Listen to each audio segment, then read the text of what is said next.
1:43 de la mañana 26 de agosto de 2025, Touret, este de Ucrania. La ciudad se hunde en un silencio sofocante. Bajo tierra, 148 mineros todavía están en su turno de noche en la mina de carbón. Entonces, de repente, desde una altitud de más de 3.000 metros, 4 misiles rusos Kaichan-29L Cruz atraviesan la ciudad. Se sumergen directamente en el hormigón alucinante, colapsando el pozo de ventilación, destruyendo el sistema de control. En cuestión de segundos, todo explota. El humo y el fuego lo envuelven todo. La mina se convierte en una tumba. Uno funciona al instante. Casi otros 150 están atrapados a 820 metros bajo tierra en medio de la oscuridad, el aire tóxico y la desesperación. Rusia pensó que había aplastado a Ucrania con un solo ataque. Pero luego, en menos de 24 horas, Ucrania contraataca. En solo 7 minutos, explotan el arsenal más grande de Rusia en Luhansk, acabando con el comando del radar y todo el sistema de guía más avanzado. ¿Cómo podría Ucrania asestar un golpe mortal a tal superpotencia? ¿Por qué en medio de la guerra eligieron contrarrestar la inteligencia en lugar de la sangre? Déjame revelar por qué una nación pequeña puede ganarse el respeto del mundo entero. 0343 AM 26 de agosto de 2025. Sobre el este de Ucrania, el cielo está muy oscuro. La mina de carbón de la Tourette se hunde en el silencio habitual de un largo turno de noche. Bajo tierra, más de 800 metros de profundidad, los mineros están trabajando. No saben que en menos de 90 segundos, su mundo se derrumbará. El radar civil detecta objetos no identificados que entran desde Donbass, pero no puede responder a tiempo. Por encima de un escuadrón de 34 rusos desciende silenciosamente, activando el modo de borrado de señales. Llevan 4 ojivas de misiles Kh-29 el Cruise especializadas en la destrucción de estructuras subterráneas que generalmente se utilizan para demoler búnkeres de hormigón. A una distancia de 52 kilómetros, los 4 misiles abandonan las alas. La guía láser los dirige a puntos precodificados. El eje de ventilación principal, la unidad de potencia central, el túnel de escape auxiliar y la sala de control de superficie. El primero penetra en el techo de la operación. La explosión rompiendo ventanas a 200 metros de distancia. La onda de choque dobla el marco de acero de la motora. El segundo misil destruye el sistema de ventilación. La presión interna comienza a caer. El oxígeno drena. La temperatura aumenta. Los 2 últimos colapsan el pozo de escape y entierran un túnel de transporte. La salida está bloqueada. Un menor cerca del túnel principal muere instantáneamente, no oye nada más que el grito desgarrado. Otros 148 están atrapados en el fondo bajo el polvo de roca y la oscuridad. Las comunicaciones están completamente destruidas. Allí abajo solo quedan la respiración frenética, los jadeos de pánico y el chasquido metálico de las tuberías de hierro. 3 golpes, luego 3 más y la señal de socorro final en la desesperación. Un menor abre su cartera, mirando una foto de su hija con una linterna. Otro se arranca la camisa, tapando un eje con fugas con las manos desnudas. Alguien golpea la pared hasta que sus nudillos sangran.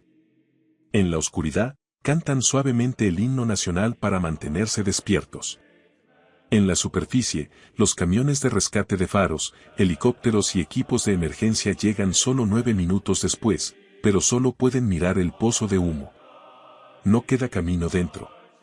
Junto a la boca de la mina, los aldeanos levantan una bandera improvisada de una tubería de agua y una bufanda a cuadros, plantando un cartel: los traeremos de vuelta con la victoria. El presidente permanece en silencio, pero Kiev no. Esa misma mañana, un mapa de Luhansk aparece en la mesa de guerra. Un círculo rojo marca Vilakurakine, el principal arsenal de Rusia, su centro de suministro más crítico para el frente de Donetsk, a 120 kilómetros al noreste de la mina. El jefe del Estado Mayor ordena la apertura del archivo de operaciones de Iron Fire. SBU interviene. UAV recalibrados. Todos los sistemas de interferencia de señales remotas y las fuerzas especiales están configurados. El objetivo es el arsenal de Luhansk. No por venganza, sino para garantizar que Tourette nunca vuelva a ocurrir. ¿Crees que la decisión de Ucrania es correcta? Antes de presenciar cómo convierten el dolor en fuerza, dime desde qué país estás viendo esta historia. Es increíble que esta pequeña nación todavía reciba el apoyo de aliados amantes de la paz en todo el mundo. 2:29 de la mañana 27 de agosto de 2025. Menos de 24 horas después del ataque a las minas de Tourette, el cielo sobre Luhansk todavía estaba ahogado en una intensa oscuridad. Bilokurakini yacía en silencio en las llanuras planas con solo el tenue resplandor de las torres de vigilancia a lo largo del río Ver y algunas luces parpadeantes en el techo del depósito de armas de Rusia. Nadie allí sabía que una tormenta sísmica se acercaba silenciosamente. La operación Iron Fire comenzó oficialmente. Desde un búnker subterráneo a 500 kilómetros de distancia, los UAV kamikaze comenzaron a despegar. Ram-2 aviamáquinas no tripuladas que transportaban ojivas térmicas de 10 kilogramos volaron bajo al suelo escondiéndose en los valles bajos junto al río explotando el terreno plano sin colinas para acercarse a cielos despejados no detectados como la visibilidad del viento 10 kilómetros condiciones perfectas para un ataque preciso 12 horas antes, las fuerzas especiales de la SBU se habían infiltrado con éxito, plantaron dispositivos de interferencia de radar y cegamiento GPS en un arroyo seco al oeste. Solo se necesitaron 47 segundos para que el sistema de defensa de Rusia cayera en un estado de ceguera temporal, y las 2:36 de la mañana fue el momento elegido. En la llave del centro de control, la luz roja iluminó la consola del radar, el sudor rodando por la frente del oficial. La orden final sonó, seca y aguda. Abre el canal de ataque. Comienza. Primero se lanzaron 6 vehículos UAV de señuelo. Volaron señales falsas de alta. El Pantsir S-1 de Rusia comenzó a girar su radar revuelto. La estación de control rusa creía que se enfrentaban a un ataque a pequeña escala y cayó en la trampa. 12 UAV principales le siguieron, rotando el suelo, corriendo a lo largo del arroyo seco a solo unos metros sobre la hierba. En ese momento, Bilokurakin todavía estaba dormido. 2:39 de la mañana. La primera ola de vehículos de UAV atravesó el techo del almacén. Las ojivas se detonaron después de 1,3 segundos. Las llamas se dispararon como cuchillas cortando durante la noche. Una reacción en cadena estalló. El almacenamiento de artillería explotó, desencionando los cohetes. El techo del almacén voló hacia arriba, girando 3 veces en el aire antes de estrellarse a 60 metros de distancia, rompiendo el puesto de control donde un soldado ruso estaba dormitando. Menos de 10 segundos después, el segundo golpe golpeó los tanques de combustible. Las llamas se extienden a lo largo de 90 metros cuadrados. Un contenedor de explosivos fue empujado 20 metros antes de desencadenar una explosión secundaria. Una columna de fuego se elevó a más de 40 metros, tan brillante que los satélites que pasaban sufrieron distorsión de la imagen durante 2,1 segundos. Las ondas de choque se extendieron lejos, el suelo temblando como un terremoto de magnitud 3,4. Los aldeanos de Nerva se despertaron presa del pánico, pensando que era un terremoto. Las ventanas de vidrio de edificios residenciales destrozados se afilan como cuchillos incrustados en paredes de hormigón causando más lesiones. Dentro del depósito de mando, las tropas rusas entraron en pánico. Un soldado se fue temporalmente. Otros 2 fueron desenrollados de hormigón desgarrado. La ola de explosión fue tan fuerte que un camión de suministro con ruedas de 8W volcó sobre una rueda, rompiendo el eje y rodando hacia la hierba en llamas. Mientras tanto, las ventanas de vidrio de las casas civiles a más de 300 metros de distancia rompieron las alarmas. En la esquina sureste, un escuadrón ruso que sobrevivía del puesto auxiliar intentó retirarse. Sus ojos no se habían ajustado después de la cegadora explosión.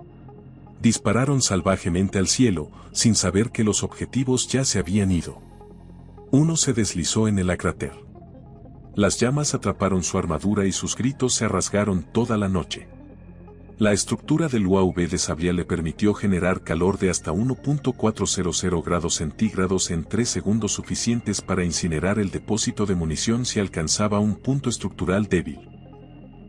Ucrania eligió el momento más frío de la noche, lo que provocó que los sensores infrarrojos de Rusia se desalinearan en un 12%, incapaz de bloquear los objetivos reales. Detrás del reconocimiento, los UAV registraron toda la batalla volando a 500 metros de altura, pero 2 de ellos fueron expuestos. El sistema Yulka comenzó a reaccionar. Un UAV fue incinerado por láser después de 11 segundos de compromiso. El otro logró transmitir las imágenes de la explosión de vuelta a Kiev antes de detonar en el aire. En el lado ruso, el sistema PAN-CS-1 se quedó en silencio. Su radar estaba completamente ciego. No se registró ninguna reflexión infrarroja debido al sigilo temporal del UAV. Para cuando se dieron cuenta de que era demasiado tarde, al menos 2 depósitos principales de municiones estaban completamente destruidos. La explosión para la advertencia de fuerza de explosión fue equivalente a 1,5 toneladas de TNT. Se incineraron 6 camiones de suministro y 2 complejos de defensa. 9 soldados rusos fueron víctimas en el acto, incluidos 2 quemados vivos en el puesto de mando de primer nivel. De su dolor, Ucrania lo había convertido en fuerza. Pero una superpotencia militar no es tan fácil de derrotar. Tómate un segundo para darle me gusta al video antes de presenciar el giro que viene de Rusia. 2:42 de la mañana. Solo 6 minutos después de que la explosión sacudiera, el amanecer de Bakurakine aún no había llegado, pero la situación había cambiado.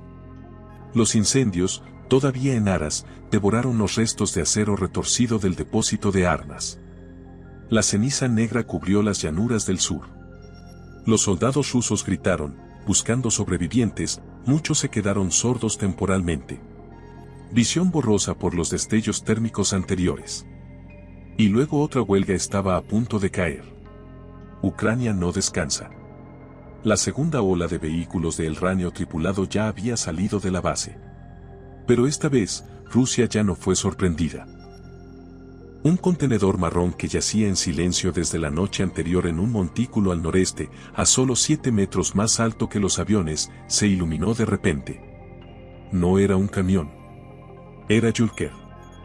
Hawker. El sistema anti-UAV de nueva generación de Rusia se desplegó solo desde mediados de julio, pero hoy tuvo la oportunidad de demostrar su presencia. Una estación de radar de frecuencia ultra baja comenzó a girar dentro de su caparazón de camuflaje. Cámaras ópticas duales escaneadas a través de los pastizales. La IA interior había aprendido miles de patrones de vuelo de 3 años de guerra en Ucrania. En el otro lado, 4 UAV ucranianos RAM-2 se acercaron desde el noroeste, volando a 120 metros en una formación triangular escalonada. El objetivo era el depósito de combustible que aún no había sido destruido. Desde el centro de control de Kiev, los comandantes ucranianos no confirmaron obstáculos en el terreno, la aproximación abierta de par en par. Pero no sabían que el montículo los estaba mirando. 0,8 segundos después de que el primer UAV cruzara la línea de defensa. El radar de Yulka está bloqueado. De alta energía con láser. Sin advertencia, sin explosión preliminar. Solo una raya azul en el cielo como una cuchilla de plasma. ¡Zap! El primer UAV explotó. 1,2 segundos después. El segundo se cortó por la mitad en el aire. Su cuerpo ardiente cayendo para encender la hierba seca a lo largo del río Vile. Los escombros llovían como granizo de hierro. Otro UAV fue destruido sobre una zona residencial. A 300 metros de distancia. La onda de choque derribó las ventanas de una torre de transmisión, traqueteando violentamente incluso a través de 2 capas de paredes. En la sala de control ucraniana, un ingeniero entró en pánico, su voz de caballo, temblando. ¿Qué acaba de pasar? Sin dudarlo, Ucrania cambió inmediatamente de táctica. Se ordenó a los 3 UAV restantes que bajaran a 30 metros, volando bajo a lo largo del río Bea, utilizando la humedad para enmascarar sus firmas de calor. Pero la IA de Hawker no era rígida. Después de cada disparo, aprendió. Después de cada falla, se ajustaba. Las trayectorias de vuelo han cambiado. El algoritmo cambió con ellos. El láser se disparó de nuevo, esta vez medio segundo más lento. El IOD de vuelo bajo tuvo su rastro térmico capturado explotando antes de llegar al objetivo. El segundo trató de evadir a lo largo del río, pero su ala se quemó, perdió el control y se estrelló contra un campo. Ucrania se dio cuenta de que se enfrentaban a algo más allá de una mera arma. Este era un cerebro, una inteligencia que podía reaccionar, predecir y no necesitaba órdenes. Si fueras el comandante, ¿qué harías a continuación? ¿Seguir atacando o cambiar de estrategia? Comparte tu opinión. 32 AM. En medio del humo y el fuego aún no despejados del segundo ataque, la atmósfera dentro del centro de control de vehículos aéreos de Ucrania era sofocante, como si alguien lo estuviera asfixiando. Los informes inundaron 8 UAV, perdieron 3 sin señal. En el este, el sistema de defensa Yulka no había sido completamente destruido. Pero según el análisis de la señal satelital, la base láser estaba desalineada y la estación de navegación no había transmitido datos durante 6 minutos. La oportunidad había llegado y no se repetiría. Ucrania tomó su decisión. La huelga terminó justo dentro de este periodo de tiempo, cuando toda el área de Velikuraken todavía estaba en el caos. Las comunicaciones rusas aún no se habían restablecido y Yulka todavía estaba temporalmente ciego. La operación Iron Fire pasó a la fase 2 sin compromiso total de retirada. En la zona de amortiguación al suroeste de Velikuraken, se lanzaron 6 Axio-Eddy Ram-2 modificados simultáneamente para volar extremadamente bajo a solo 25-30 m, llevando ojivas de fragmentación direccional optimizadas para ataques de áreas amplias. Un UAV de reconocimiento de Bayar abrió el camino, bloqueando todas las señales visuales e infrarrojas sobre el depósito de combustible y el puesto de mando. Mientras tanto, en el sur, un equipo de operaciones especiales de la SBU ya se había infiltrado antes, acercándose al área de Joker. Al mismo tiempo, el relé Vira transmitió imágenes de alta resolución a la K del centro de mando.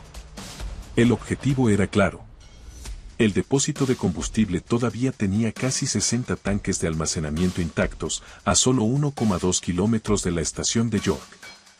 El puesto de mando temporal ruso todavía tenía a varios oficiales y personal técnico que no se habían retirado debido al corte de señal. Los 3 objetivos, si se alcanzan simultáneamente, hundirían todo el depósito de Velikuraken en el caos. 3 y 7 de la mañana. 2 fuerzas especiales ucranianas se acercaron a menos de 300 metros del sistema Yulka. Los rusos no tenían ni idea. Se lanzó un cohete lanzado en el hombro RPG-28.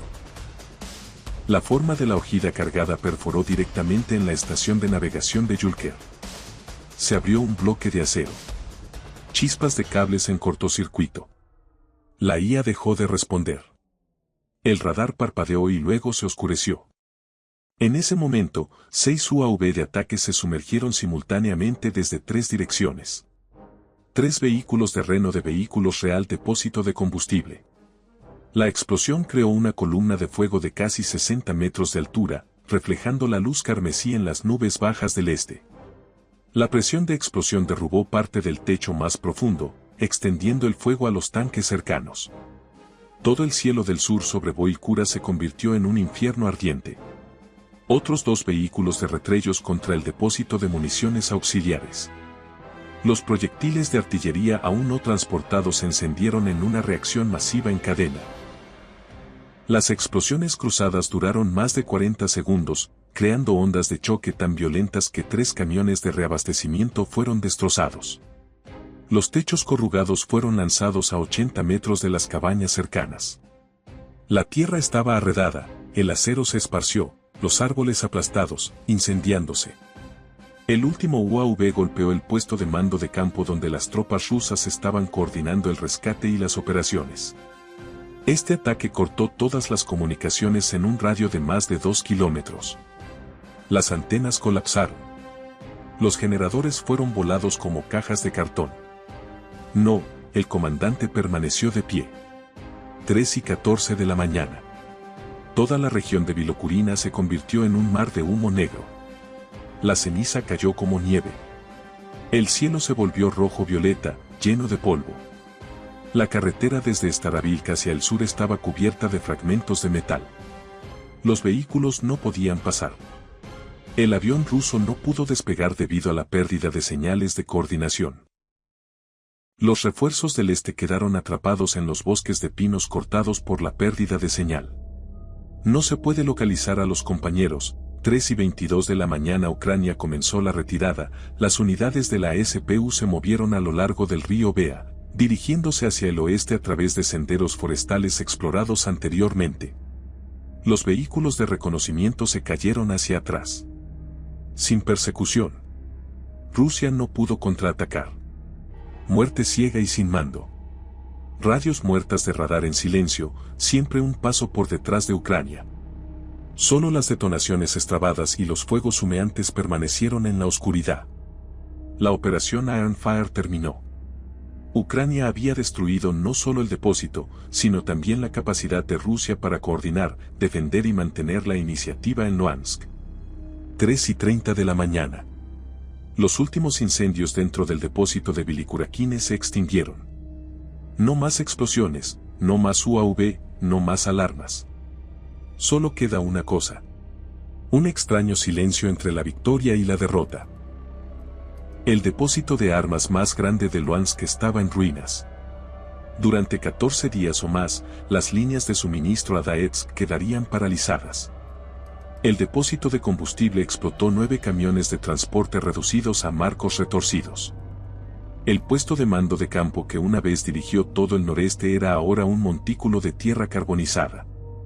El sistema de defensa de Yoka puso un láser sin respuesta de IA sin energía. Y al menos 17 soldados rusos hirieron a otros, sin salir del campo de batalla. Por otro lado, Ucrania no regresó ilesa. 11 vehículos de máquinas sofisticadas que valían millones de dólares se habían ido. Un operador de fuerzas especiales resultó herido cruzando el río Bea. Pero a cambio, no hubo civiles heridos, no hubo casas destruidas. Una operación precisa calcula para atacar al poder militar, no a vidas inocentes. Eso no fue suerte. Esa fue una elección. Las avanzadas armas de IA de Rusia habían conmocionado a muchos. Pero al final, la inteligencia artificial no podía superar la inteligencia de las personas que se negaban a inclinarse. No fue solo un concurso de tecnología y armas, sino entre aquellos que buscaban quitar vidas y aquellos que lucharon para preservar el derecho a existir. Este video no pretende glorificar la guerra, ni alimentar el odio. De principio a fin, solo queremos que el mundo vea que hay una nación pequeña, aunque bajo ataque constante, que sigue en pie cada día. No con armas de destrucción, sino con espíritu inquemato. Si has seguido hasta ahora, significa que has caminado junto a Ucrania a través de esta historia. Por favor, comparte el video para que el mundo no olvide que el coraje en sí mismo puede ser un arma. Y si quieres seguir escuchando historias como esta, pulsa suscribirse. Hay mucho más que contar y ustedes son los que nos ayudan a contarlo.